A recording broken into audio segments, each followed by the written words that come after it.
kunya mchoni. God have mercy upon us. Wewe? Jana kwa sikia mnakaangiza mavitu mapochopocho ndani mahindi si ma chips. Yacho kinyesi chako ndani kinanukia chips tu. Naomba kasafisha haraka sana. Wewe koma, mume wangu ajenya na wiki hizi 2. Anakojoa tu.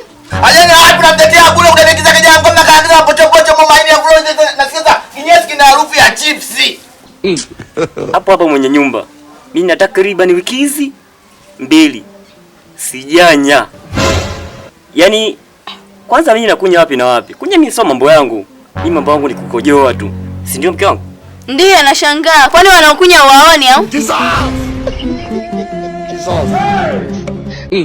Wewe mwenye miguu mirefu kama twiga, yani kinyesi cha pupu ndani kanukia kama vile kiwingu, si smart jini kevanti. Oya. Kasafisha haraka sana.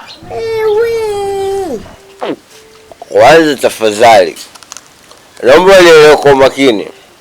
Shoni sijaingia na siku ya pili sijanywa hata uji.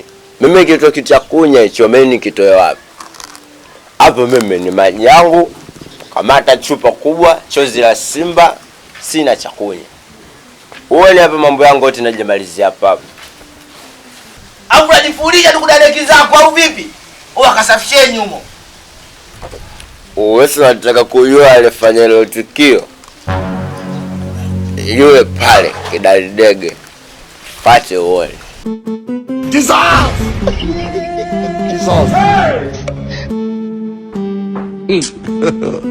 God have mercy upon us.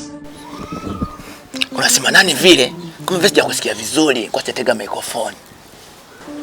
Yule kule kidalidege.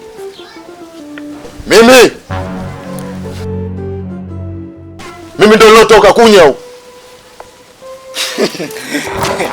Haina shida. Bwana kasafisha. Eskele bebe sio leo. Fanya haraka narudi tena huko. Sawa baba. God have mercy upon us. Kumbe ni jamaa fala Sasa kusha kabali. Mchezo unakoshi.